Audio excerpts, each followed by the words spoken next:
ahead. All right, so I've written it out. The insulin to carb ratio. Breakfast and lunch, our insulin to carb ratio is 1 to 12. It changes at supper because she'd been running high at supper and bedtime. So supper and bedtime, our carb ratio is 1 unit of insulin to 15 units of carbs. And then breakfast, lunch, and supper, our correction equation is blood glucose minus 100 over 75. That is, of course, if it is over 150. 150 is the magic number. If it's not under 150, or if it's not over 150, you don't have to do anything. If it's under 70, she just has to eat. And you don't give her insulin, she just has to eat under 70. Sorry.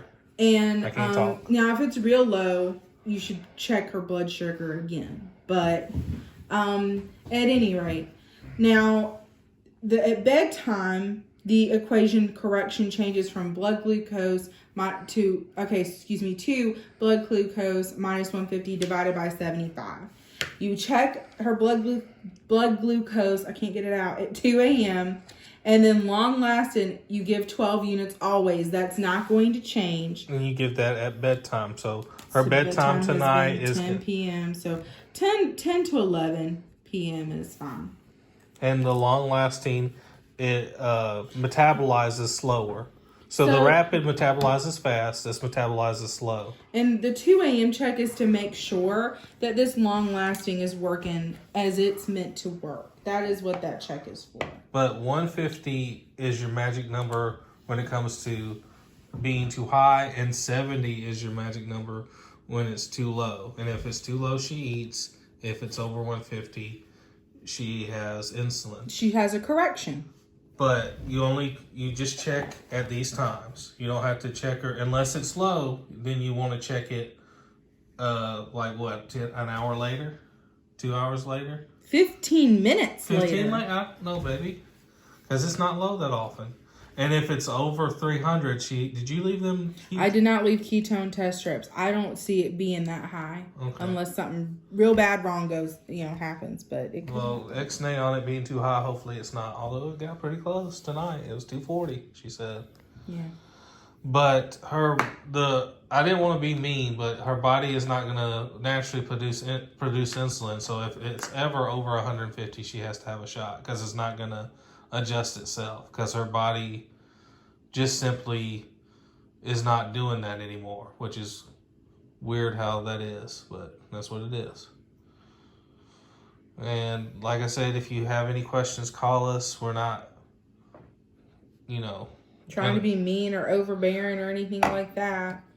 I just don't want to go back to Children's Hospital. It's confusing. It is. What confuses me is it's 100, but 150 is the magic number that it needs to be. So that's why I always confuse these numbers. And when I gave her insulin, she had I think her blood sugar was 110. We should have written it down if we didn't. But then it didn't need to be adjusted. So all you saw is me adjust for her food. And she can have carbs, even if her blood sugar's high. She can have carbs. But you always, if her blood sugar is over 150, you want to adjust for that as well. So it's a twofold process. You do the blood sugar before she eats. So she doesn't eat anything until you check her blood sugar. And then you write down that number. And then you measure her food out so you can calculate the carbs. She eats, and you can wait an hour, and then you give her the shot based on the combination of the two numbers. So let's say we've already done this. Well, I recorded on that stuff that you said was stupid. Okay, so let's say at lunch her blood sugar is 200 and it's 100 minus 75. No, it's 200 minus 100 divided by 70. That's what that over was. I know, but that's not what you said. And so, which means it's going to be 100 divided by 75, which is like 1.5 something. I don't know exactly. 1.33. And let's say that she has a bowl of Cheerios And milk. And milk, which is like 38 carbs, isn't it? Yes. So then because it's lunch, our ratio is going to be 1 to 12. So 38 divided by 12, which is going to equal 3.16. And then you are going to add these two numbers together to get how much insulin you give. So that equals 4.49. So we're going to round up to 4.5, which means we're going to round up to a whopping 5 units. See, I didn't know that. For that correction. But you never round these. The way I was taught to do math, I always want to round. Like if this ended up being 1.5, I want to go ahead and say it's 2. You don't do that. You wait until the whole equation is together until you round up or down. But I think, honestly, if it was 4.49 and all you gave her was 4 units, she'd probably be okay. But, just. Is that 200 in that? No, probably not. I don't know. That's the art versus the science. It is more of an art form than it is a science. But let's say bedtime. Because she never drinks the whole thing of milk that's in her Cheerios either. But please stop interjecting and making it confusing. I'm not trying. Let's say it's bedtime and she has a normal blood glucose range. So let's say it's 106 minus 150 divided by 75. Well, then we don't have to worry about this equation anymore. We would just calculate for if she has a snack. So let's say she has those cheese puffs. Our bedtime ratio for carbs is 1 to 15. And I want to say I looked up the cheese puffs and 1 ounce is, in fact, 15 grams. So, 15 divided by 15 is 1, which means you give 1 unit. And that's because she ate the carbs.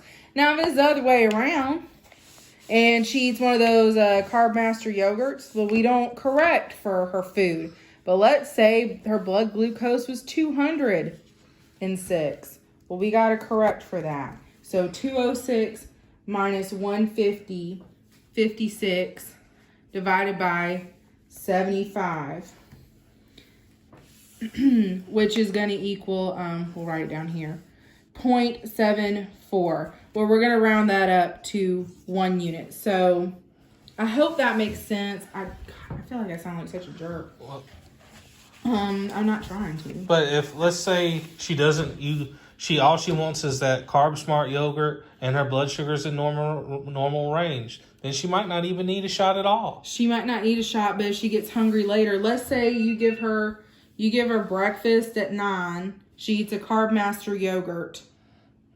You don't have to worry about that at 9. But let's say at 11 o'clock she gets really hungry and asks you for a peanut butter and jelly sandwich.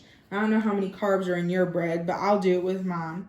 So at 11 a.m., you don't worry about the blood glucose anymore because it's been 2 hours, right, since you took it. So don't worry about that first equation. We're just going to correct for carbs. And at 11 a.m., we're going to do our 1 to 12. So let's say she has that peanut butter and jelly sandwich. You give her a full one. For 2 slices of bread, that's going to be 26 grams of carbs. For a tablespoon of jelly, that's going to be 13 grams of carbs. And for 1 tablespoon of peanut butter, that's going to be 4 grams of carbs. So that is going to total 43. And we're going to divide that by 12. Oh my gosh, Rebecca. 43 divided by 12. And that's going to equal 3.58. We'll round up. And you're going to give 4 units. And the reason is because her 11 a.m. snack is more than 15 grams of carbs. So we need to correct for that. You don't have to worry about the blood glucose again. But we need to correct for that snack. But let's say, she asked for a piece of ham and a Carb Master yogurt. You don't have to worry about correcting for that at 11 a.m. Yeah, I mean, like I said, we have our phone. If you have questions, ask. Please don't hesitate to call because we'd rather be safe than back at Children's Healthcare, Eggleston, Scottish Rite, whatever you want to call it. And we love you. Call us if you need us.